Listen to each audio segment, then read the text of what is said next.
رباه عفوك إني للنور مدت يداي.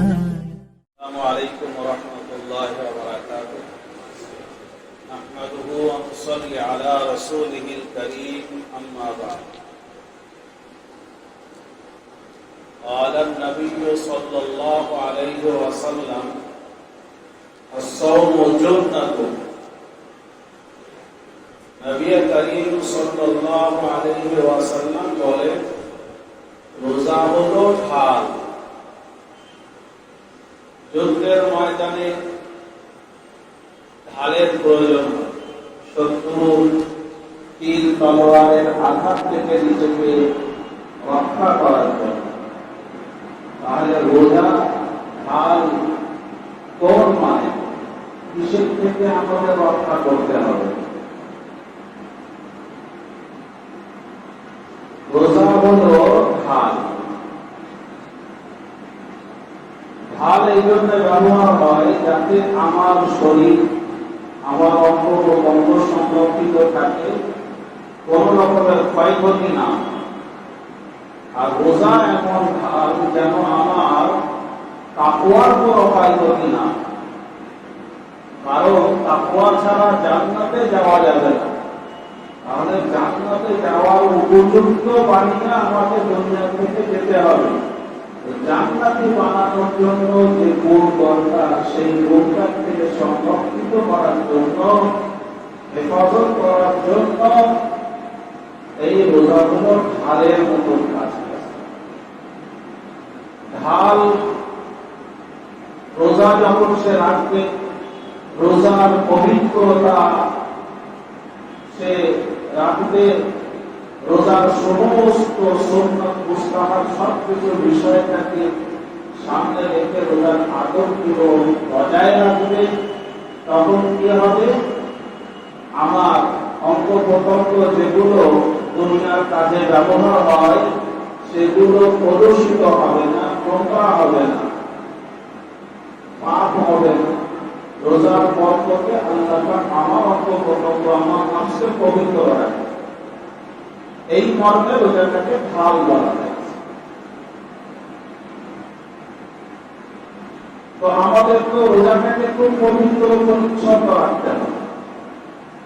ঢাল যেমন দুর্বল হলে নিজেকে রক্ষা করা যায়, ঢালটাকে আবার আদবের সঙ্গে যদি না ধরা হয়, তার যা নিয়ম পদ্ধতি আছে তাতেও কিন্তু রক্ষা হবে, সেটাও যেমন প্রয়োজন। ঢালটাও যেন দুর্বল না হয়, সবল হয়, উপযোগী হয়, তবে আমাকে রক্ষা করা যাবে। ঠিক রোজাটাকেও এরকম পবিত্র করতে হবে, আমাকে পবিত্র রাখা হবে। এর একটা পদ্ধতি হলো সমস্ত রকমের পাপ ত্যাগ করা, মনের পরিচ্ছন্নতা রাখা। আর দ্বিতীয় পদ্ধতি বলা হয়েছে ফিতরা আদায় করা। সরকারি ফিতর আদায় করলে রোজার মধ্যে টুকটাক যা ক্ষয়ক্ষতি বা অপবিত্রতা করে ফেলেছি সেগুলো সব শুধরে যায়। এই হিসাবে রোজাটাকে আমাদের পবিত্র পরিচ্ছন্ন রাখতে হবে। আজকে আমার মূলত বলার উদ্দেশ্য খুঁটিনাটি কিছু বিষয় যেগুলো রোজার মধ্যে জানার দরকার, প্রয়োজন। একটি বিষয় আমি শুরু করি, সাহরির শেষ সময় এবং ফজরের শুরু সময়, এই বিষয়টাকে আমাদের একটু বুঝতে হবে। বুখারী শরীফের ভিতরে নবী করিম সাল্লাল্লাহু আলাইহি ওয়াসাল্লামের পবিত্র আমল সাহাবায়ে কেরাম নকল করেছেন। কেউ জিজ্ঞাসা করছেন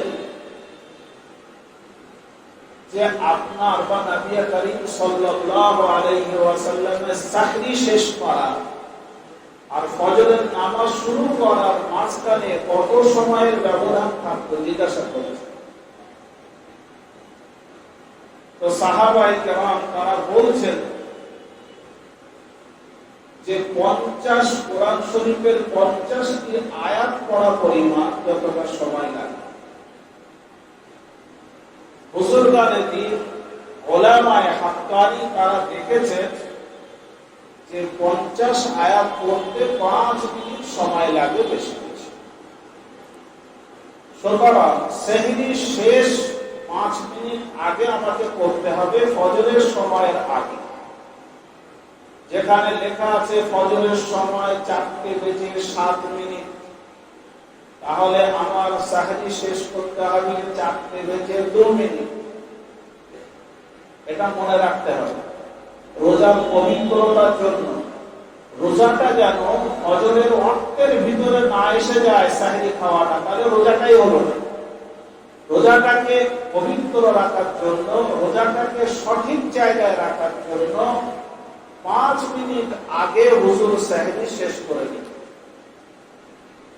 5 মিনিট অপেক্ষা করে ফজরের ওয়াক্ত হলে ফজরের আযান দেওয়ার ব্যবস্থা হলো। এখন অনেকে বলে, ছোট্টবেলা থেকে শুনে আসছি সাহরি শেষ ফজর আরম্ভ, টাইম টেবিলে লেখা থাকে একই টাইম একসঙ্গে। সব যদি একাকার করে দেয় তো কে করেছে ওটা? কে দায়িত্ব নিয়ে বলবে? কোনো আলেম বলবে যে অমুক আলেম এটা করে দিয়েছে? কেউ দায়িত্ব নেবে না। কে লিখেছে কেউ জানে না, কে ছাপায় কেউ জানে না, যে ছাপাচ্ছে সেও জানে না কি হচ্ছে না হচ্ছে। বিক্রি হয় বলে ছাপায়। ওলামায়ে হাক্কানি রব্বানি তারা যদি নিচে হাতে টাইম টেবিল তৈরি করে, সেই টাইম টেবিলটা দেবে, তাতে তারা নিশ্চিত করে ওটা বলে দেবে, বুঝিয়ে দেবে। আমাদের এখানে আছে, ব্যাপকভাবে ওটা এখনো আসেনি, কিন্তু আজিজুল হক সাহেব আসেনি, দামাত বারাকাতুহু, এবং আমার পীর আমার শায়েখ মুফতি আব্দুল ওয়াহিদ সাহেব রাহমাতুল্লাহি আলাইহি ওয়া নাওয়াল্লাহু মাকাদাহু, তারা দুজনের সহমত হয়ে বাংলার বড় বড় 2 বাগ এবং ভারত বিখ্যাত আলেম, তারা পণ্ডিত মানুষ, তারা কিতাব লিখেছেন টাইম টেবিল। সেই টাইম টেবিলে সাহরি শেষ আলাদা ঘর রেখেছেন, তার 5 মিনিট পরে আলাদা ঘরে ফজর আরম্ভ লিখেছেন। ওইগুলো ফলো করুন। এটা হাদিস মোতাবেক, ওইটাকে খেয়াল রাখতে হবে আমাদের। মনে করুন ঠিক 4:02 আর টাইম টেবিল দেওয়া আছে কলকাতা। কলকাতা থেকে পূবে 17 মাইলে 1 মিনিট করে মাইনাস, পশ্চিমে 1 মিনিট করে প্লাস। এটাও অনেকে খেয়াল করে না। যা লেখা আছে ওদিন সব করছে। যারা আমাদের বসিরহাটে থাকে 2 মিনিট তাদের আগে ইফতারের সময় হয়ে যায়, কেউ খেয়াল করে না। যা লেখা আছে 2 মিনিট পরেই গেছে, এটাও ভুল। আবার বর্তমানে বাঁকুড়ায় গিয়ে তারা দেখবেন অনেকে যদি করে ও কলকাতার টাইমে হয়ে গেল, তারা আগে করে ফেলবে, এটাও ভুল। পরে করলে তো অসুবিধা নেই, রোজাটা হয়ে যাবে, আর আগে করলে তো রোজাও হবে। তাহলে ওটা স্ট্যান্ডার্ড টাইম কলকাতা লেখা আছে, কলকাতার স্ট্যান্ডার্ড টাইম অনুযায়ী ওটা লেখা। 17 মাইল পূবে 1 মিনিট করে মাইনাস, 17 মাইল পশ্চিমে 1 মিনিট করে প্লাস, ওটা লেখা আছে। দেখে না মানুষ সবগুলো, তো ওখানে লেখা আছে। সেই হিসাবে আমাদের সেহরির ওয়াক্ত যখন শেষ হবে, সেই সময় মাইকে এলান যারা করেন বলে দেবেন, ভাই সেহরির ওয়াক্ত শেষ হয়ে গেল, কেউ সেহরি করবেন না।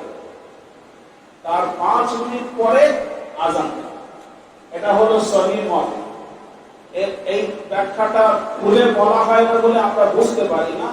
এই বিষয়টা বলা হলো, আমরা সকলেই যেন খেয়াল রাখি। এবার বাড়িতেও আমরা টাইম টেবিল যখন দেখবো, দেখবেন রোজার চার যত সব বেরিয়েছে সব স্ট্যান্ডার্ড টাইম কলকাতার টাইম লেখা। তাহলে কলকাতা থেকে আমরা কতটা দূরে আছি? যদি উত্তর দক্ষিণে একই লেভেলে থাকে, কলকাতা মুর্শিদাবাদ একই লেভেলে যদি থাকে, তাহলে কোনো হেরফের হয় না। কারণ উত্তর দক্ষিণে কোনো হেরফের হয় না, পূর্ব পশ্চিমে হেরফের। তাহলে কলকাতা থেকে পূর্বে হলে তবে হেরফের হবে, পশ্চিমে হলে হেরফের হবে। আর যদি কলকাতা উত্তরে বা দক্ষিণে কোনো দেশ থাকে, কোনো এলাকা থাকে, তারা কলকাতার টাইমটা করতে পারে, কোনো অসুবিধা নেই। এই বিষয়গুলো ভৌগোলিক বিষয়, এগুলো মাথায় রেখে আমাদের একটু কাজ করতে হবে। যাই হোক, এটা একটা বিষয়। আরেকটি বিষয় হলো এই রোজার নিয়ত নিয়ে বড় সমস্যা। রোজার নিয়ত যদি কেউ না করে, তার রোজা হবে না হবে। এটা নিশ্চিত কথা, রোজা নিয়ত না করলে রোজা হয়। কিন্তু এটা আমরা জানি না যে নিয়ত কাকে বলে। নিয়তটাকে বুঝতে হবে। বেসওমে কদিন নাওয়াইতু, যদি বলি তবে রোজা হলো, আর যদি ওটা না বলা হয় তো গেল, এরকম বিষয় নয়। নিয়ত হলো অন্তরের সংকল্প, মনে মনে যেটা স্থির করেছি ওটার নাম নিয়ত। আপনি বাড়ি থেকে জুমার নামাজের জন্য বেরিয়েছেন, আপনি লিখেছেন, বলেছিলেন মুখে, আমি বাড়ি থেকে কদমে কদমে পার হচ্ছি, মসজিদে যাচ্ছি, জুমার নামাজ পড়বো বলে তো বলেছেন মুখে? কেউ বলেন যত পৌঁছে গেছেন কি সবার জুমার নামাজ হচ্ছে না হচ্ছে না? সবার হচ্ছে, আলহামদুলিল্লাহ। এটাই হলো নিয়ত, এটাই হলো সংকল্প।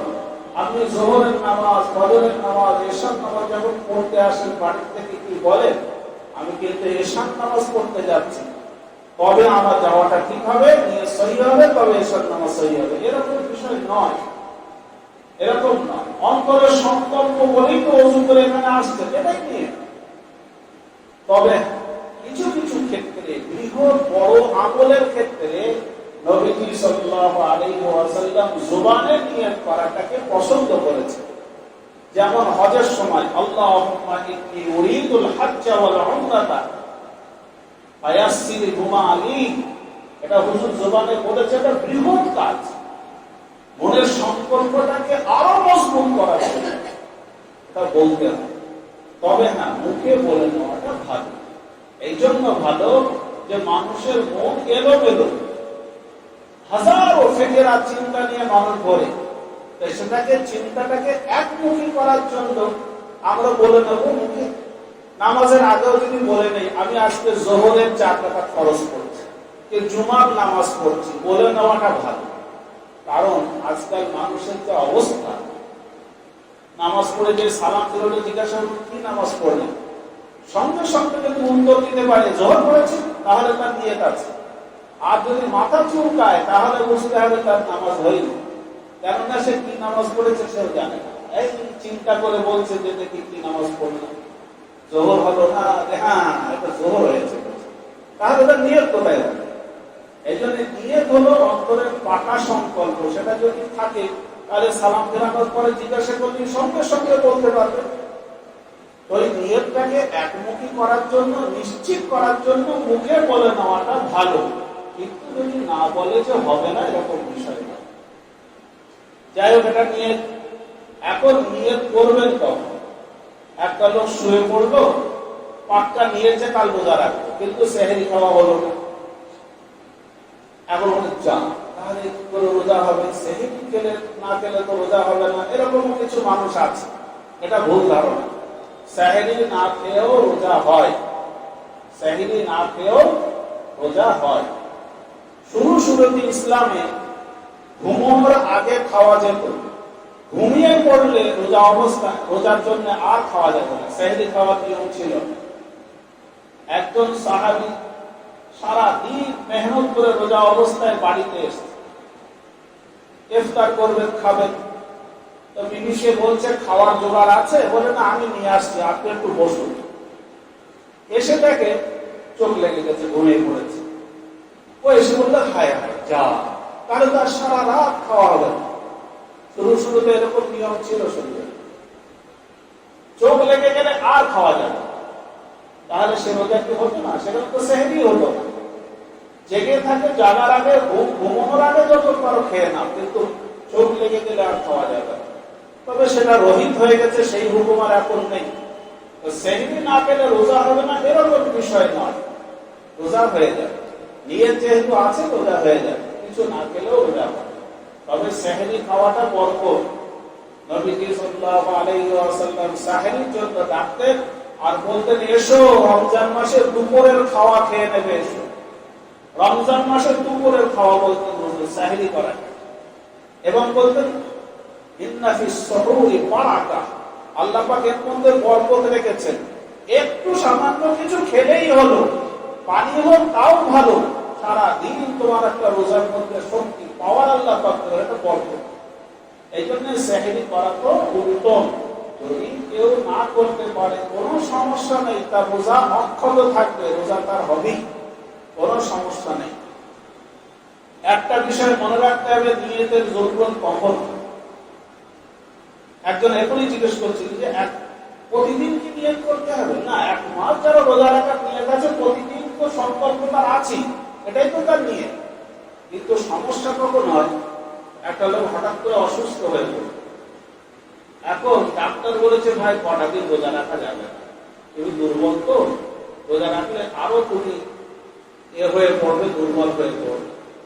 কিন্তু 2-3 দিন পরে ওর নিয়ত নেই রোজা রাখা, সকালবেলা দেখছে আরে এত শক্তি হয়ে গেছে তো আমি বল ফেলতে পারবো, এত ছোলা চলতে পারবো, শক্তি খুব, বলছে তাহলে রোজা রেখে নি। এই ব্যক্তির জন্য রোজার নিয়ত করাটা ফরজ ওই সময়, যখন সে পাকা নিয়ত করবে যে আমি রোজা রাখবো। কেন, তার নিয়ত তো আগে ছিল না রাত্রে রাখা, ও তো অসুস্থ ছিল, কিন্তু এখন শক্তি পেয়েছে, বলছে এবার আমি রোজা রেখে দিই। তো 11টা পর্যন্ত বা 11:30টা পর্যন্ত, মানে নিসফে নাহার, মধ্যাহ্ন, ইস্তেওয়া যেটাকে বলে, জাওয়াল নয়, জাওয়াল মানে জোহরের ওয়াক্ত, জাওয়ালের আগে নিষিদ্ধ সময়, ওটাকে আরবিতে ইস্তেওয়া বলে, বাংলাতে মধ্যাহ্ন বলে। ওই মধ্যাহ্নর আগে আগে নিয়ত করলে তার রোজা হয়ে যাবে, যদি কিছু না খায়। সকালে খেয়ে দিয়ে যদি ওর আগে করে তাহলে তো রোজা হলোই। এই একটা বিষয়, নিয়তের বিষয় হলো। আর একটা বিষয় যে তারাবি যারা রোজা রাখতে পারছে না, দুর্বল মানুষ, তারা কি তারাবি পড়বে না? তারাবি পড়ার হুকুম আলাদা, রোজার হুকুম আলাদা। মাহে রমজানের রাতের ইবাদত হচ্ছে তারাবি, দিনের ইবাদত রোজা। কেউ যদি রোজা না রাখে রাতের ইবাদত করবে, হয়তো অসুস্থ, রোজা রাখতে পারছে না একটানা, ঠিক আছে, সে তারাবি পড়বে। এ নয় যে আমি রোজা রাখবো না তো আমার তারাবিও পড়তে হবে না, এটা ভুল ধারণা, এটা ভুল কথা। আর একটা বিষয় হলো যে রমজান মাসে অনেকে ইচ্ছা করে রোজা রাখে না, ইচ্ছা করে, তারা বড় গুনাহগার, বড় পাপী, বড় গুনাহগার, বড় পাপী, খোদাদ্রোহী কাজ, রোজা রাখবো না। যদি মন থেকে অস্বীকার করে, ঈমান চলে যাবে। রোজা আবার রাখে নাকি, রোজা আবার এই কষ্ট কেউ দেয় নাকি মানুষকে, এরকম যদি বলে তার ঈমান যায়। কিন্তু সে শ্রদ্ধা করে যে না, আমি রাখতে পারছি না, এটা আমার ভুল, রোজা রাখার দরকার, আমি রাখবো এর পরের থেকে, কিন্তু এবার আর রাখবো না, তাহলে তার ঈমান যাবে না, কিন্তু গুনাহগার। আর একটা লোক, হ্যাঁ, তার কি করতে হবে, পরবর্তীতে আল্লাহ পাক যখন তার সুজবুজ দেবে, সে নিয়ত করেছে, তখন তার একটা কাজা, একটা রোজার পরিবর্তে একটা কাজা করবে, তার কাফারা নেই, তবে গুনাহগার, তওবা করতে হবে। আর একজন ব্যক্তি রোজা রেখে বিনা কারণে ইচ্ছা করে রোজাটাকে নষ্ট করে দিল, তার জন্য একটা কাজা তো করতেই হবে, আর তাকে 7টা রোজা একটানা করতে হবে, মাঝখানে একটাও বাদ দিলে হবে, একটানা 7টা রোজা রাখতে হবে, তার কাফারা হবে। যদি মাঝখানে একটা মিস যায়, আবার গোড়ার থেকে 7টা রাখতে হবে। এখন মা বোনেরা, তাদের তো রোজা একটানা রাখতে পারে না, তাদের হিসাব হলো যতটা তোমার প্রয়োজন সেইটা বাদ দিয়ে আগে পিছিয়ে মিলিয়ে 7টা হলেই হবে। আপনারা বুঝতে পারছেন বিষয়টা, তাদের হিসাব হচ্ছে এই, সুতরাং কাফারা তাকে দিতে হবে। আর একটা বিষয় হলো এই যে অনেকে অসুস্থ হয়ে পড়ে রোজার মাসে, আর বলে আমি অসুস্থ তো রোজা রাখতে পারছি না, তা আমি রোজার ফিদিয়া দিয়ে দেব। রোজার ফিদিয়া হচ্ছে একটা ফেতরা পরিমাণ, একটা ফেতরা পরিমাণ 60 টাকা, বর্তমানে যেমন হয় তার বেশিও হয়, তো দিয়ে দেব। মনে রাখবেন মাসআলাটা হলো এই যে অসুস্থ হলেই ফিদিয়া দেওয়া যায়। ফিদিয়া ওই সময় যখন এমন অসুস্থ যে আর সে কখনো রোজা রাখার শক্তি পাবে না, মানুষ বুঝছে, তার বিবেক বলছে, অবস্থা বলছে যে আর কখনো মরণ পর্যন্ত রোজা রাখার মতো সে সুযোগ পাবে না, ওই শক্তি তার নেই, তার জন্য হলো ফিদিয়া দিতে হবে। সেই ফিদিয়া কবুল হবে আল্লাহর দরবারে। কিন্তু রোজার সময় অসুস্থ, অপারেশন হয়েছে বা কিছু, যাই হোক, বিভিন্ন অসুস্থ, 2 দিন পরে, 1 মাস 2 মাস পরে আবার সুস্থ সবল হয়ে যাবে, সেই ফিদিয়া দিলে কিন্তু ফিদিয়া আদায় হবে না, ওই রোজার কাফারা হলো না, তাকে কিন্তু পরে কাজা করে দিতে হবে। আর যেটা ফিদিয়া দিয়েছে ওটা সাদকা হিসেবে চলে যাবে, এটা মনে রাখতে হবে। অনেকেই দেখছি যাদের আল্লাহ পয়সা দিয়েছে, পয়সার জোর দেখায় যে আমি ফিদিয়া দিয়ে দেবো, রোজা রাখতে পারবো, ওসব চলবে না। রোজার কাজাটাই হচ্ছে বড় জিনিস, এটা আমাদের খেয়াল রাখতে হবে। রোজা বমি করলে রোজা ভাঙে না, কিন্তু গলায় যদি ভিজে হাত কেউ দিয়ে দেয় তাহলে পানি যে হালকা গেল হাতের সঙ্গে তখনই রোজাটা ভেঙে গেল। বমির জন্য রোজা ভাঙে না, বমির জন্য রোজা ভাঙে না, বমি যতবারই হোক ভাঙবে না। কিন্তু মুখে কিছু বমি এসে গেছে, ফেলে দিতে পারে, কিন্তু ইচ্ছা করে যদি খেয়ে নেয় তো রোজাটা ভেঙে যায়। অনিচ্ছাকৃত ভাবে গেল সেটা আলাদা জিনিস।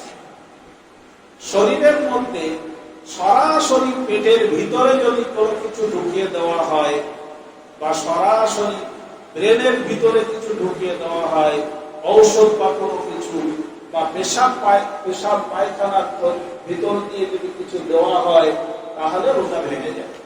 কিন্তু ইনজেকশন মাসালের ভিতর দিয়ে বা চোখে ড্রপ দিলে সরাসরি যায় না, এগুলোতে রোজা ভাঙবে না। কান কিন্তু সরাসরি যায়, কানে হঠাৎ পানি চলে গেলে গোসল করতে করতে রোজা ভাঙে না। ইচ্ছা করে পানি দিলে বা ঔষধ দিলে বা তেল দিলে রোজা ভেঙে যাবে। ধূপ জ্বালালে রোজা ভেঙে যাবে, ওই ধূপের ঘ্রাণ যদি কেউ নেয়। কিন্তু রাস্তায় কেউ ধোঁয়া চালিয়ে দিয়েছে, হঠাৎ করে আমি সামলাতে পারিনি, সে আল্লাহ মাফ করে দেবে, কিন্তু ইচ্ছা করে জ্বালালে ওটা চলবে না, এগুলোতে রোজা ভাঙে। রোজা শরীরের মধ্যে কিছু ঢুকলে কোথায় কোথায়, ব্রেনে, পেটে, পেশাবের থলি, পায়খানার থলি, এইসব জায়গায় যদি যায় তবে রোজা ভাঙে। আর শরীর থেকে যদি বার হয় তো রোজা ভাঙে না। তবে শাহওয়াতের সঙ্গে কামের সাথে যদি তার ঋতুস্খলন হয় তখন রোজা ভেঙে যায়, সেটা একটা কারণ আলাদা। এই হলো রোজা ভঙ্গের মোটামুটি আমাদের বিষয়। এগুলো আমাদের খেয়াল রাখতে হবে, সব বিষয়টা গুলিয়ে ফেললে হবে না।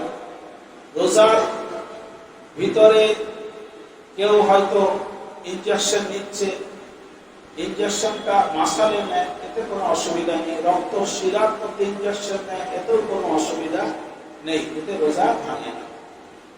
পায়খানা করার সময় পায়খানা হয়ে গেলে একটু দমটাকে ধরে রেখে পায়খানার দ্বারটাকে মজবুত করে বেঁধে রেখে তবে তাহারাত করতে হবে। ওটাকে ঢিলে করে ভিতরে পানি পৌঁছে দিলে রোজা ভেঙে যাবে। এগুলো খেয়াল রাখতে হবে, এই বিষয়গুলো খেয়াল রাখতেই হবে। তো আমাদের এই রোজার পবিত্রতা, পরিচ্ছন্নতা আমরা খেয়াল রাখি। তারাবির নামাজ, তারাবির নামাজ 20 রাকাত, কোরআনের পাঠ শুনতে হয়। সুন্নাত হলো যে কোরআনের পাঠ একটা খতম পুরো তারাবির মধ্যে শোনা, আর সারা মাস তারাবি পড়া আরেকটি সুন্নাত।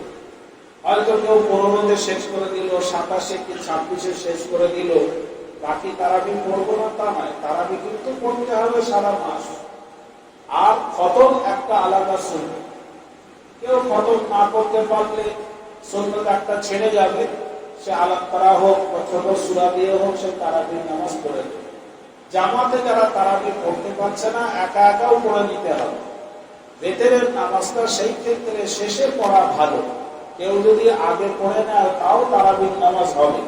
হয়তো ইমাম সাহেবের সঙ্গে এসে 4 রাকাত পেল, এসব নামাজ আলাদা পড়ে দিয়ে 4 রাকাত তারাবির নামাজ পেল, বেতেরের নামাজ হয়ে গেল।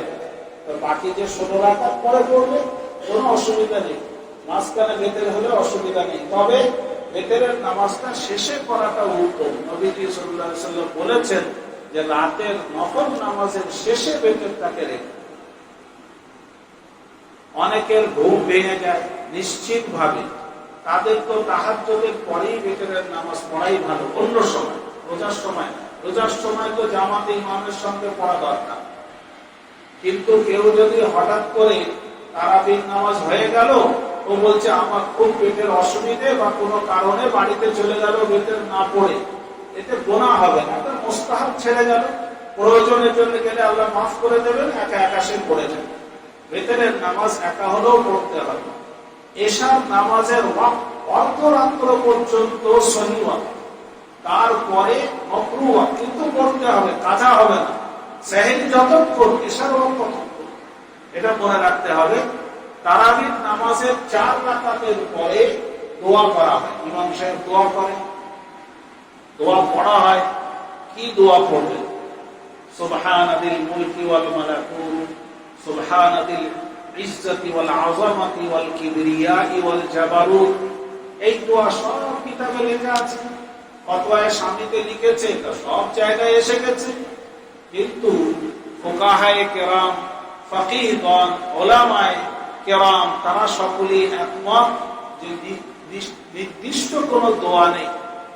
এই সময়টায় যে কোনো দোয়া করতে পারে।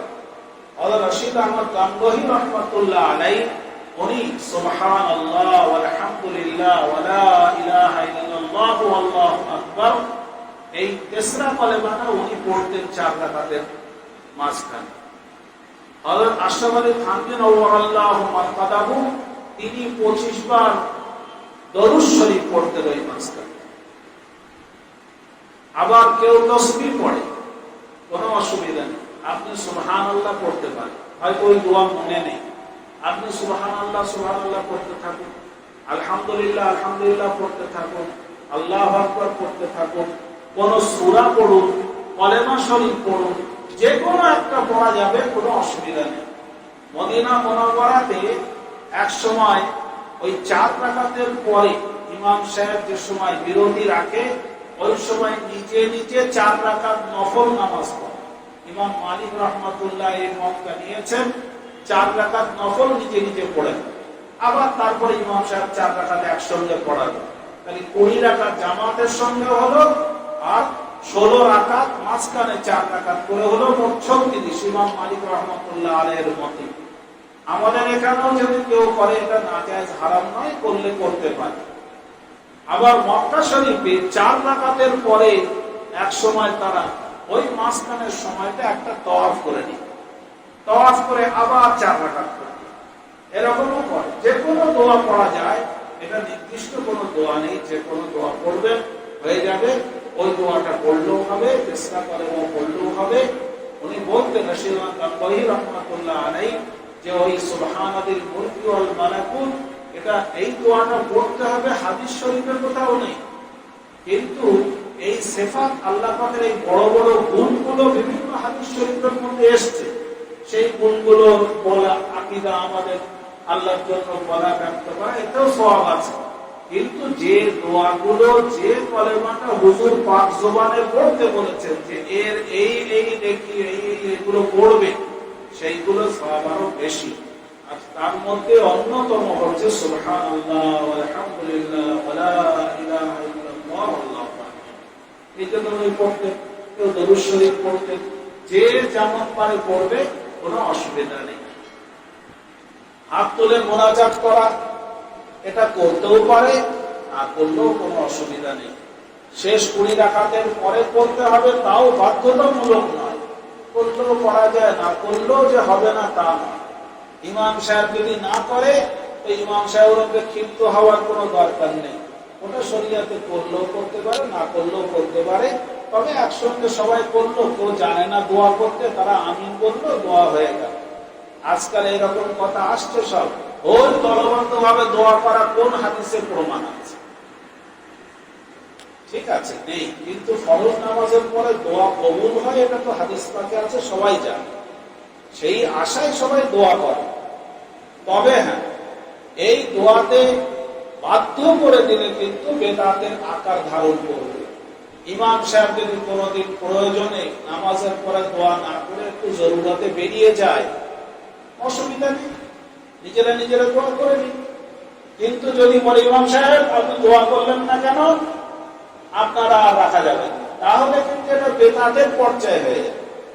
কিংবা একজন নামাজি সালাম ফিরিয়ে এসে দোয়া না করে কোনো প্রয়োজনে বেরিয়ে যাচ্ছে, হাত ধরে টেনে, এই কোথায় যাচ্ছ তুমি, এটা বেদাতের পর্যায়ে পড়ে যাবে। সে যাচ্ছে যাক। কিংবা একজন হয়তো ইমাম সাহেবের দোয়ার বেরাহমাতিকা বলার পরেও সে দোয়া চালিয়ে যাচ্ছে, একজন বলছে এই দোয়া হয়ে গেছে যান, এটাও বলা খারাপ, করুন না, এটা স্বাধীন। কেউ ইমাম সাহেবের সঙ্গে করুক, দীর্ঘ সময় ধরে করুক, ইমাম সাহেব শুরুর আগের থেকে করে দিক, ইমাম কোনোদিন করুক বা না করুক, এটা একটা স্বাধীন ইবাদত। এটাকে ওই রকম ভাবে জটিলতার সঙ্গে আনলে বেদাতের রূপ ধারণ করবে। কিন্তু যারা বলছে একদম করা যাবে না, তারাও এক ধরনের বেদাত। যারা বলে যে একসঙ্গে দোয়া করাই যাবে না, ওরাও আর এক ধরনের বেদাত। এটাও ঠিক না। সব জায়গাটাকে সঠিক জায়গায় রাখতে হবে। এমন জায়গায় বড় বড় গাররা ওলামায়ে কেরামরা দোয়া করেছেন নামাজের পরে। হযরত শাইখ ইবনে সাহেব রাহমাতুল্লাহ আলাইহি আরব এবং আজম সারা বিশ্বের কাছে বরেণ্য আলেম, আমিরুল মুমিনিন ফিল হাদিস এই যুগের ছিলেন। আরবরা এসে ওনার কাছে পড়তেন, সনদ দিতেন। এইরকম বড় আলেম এবং সকলের কাছে তিনি গ্রহণযোগ্যতা তার আছে। আমি সেখানে রোজার মাসে 10 দিন করে প্রায় থাকতাম। তো সেখানে উনি প্রতি নামাজের পরে নিচেই দোয়া করতেন, আমরা সকলে আমিন বলতাম। ওই উনি তো ওটাকে নাজায়েজ হারাম করেন, কেউ না করলেও কোনো কথা ছিল না। যারা বলে করাই যাবে না, আসলে তারাও কিছু জানে না, তারাও বেদাতের পর্যায়ে পড়ে যাবে। আল্লাহ পাক আমাদের ভুল বোঝাবুঝি থেকে হেফাজত করুন। ওয়া আখিরু দাওয়ানা আলহামদুলিল্লাহি রাব্বিল আলামিন। সুন্নাত পড়ে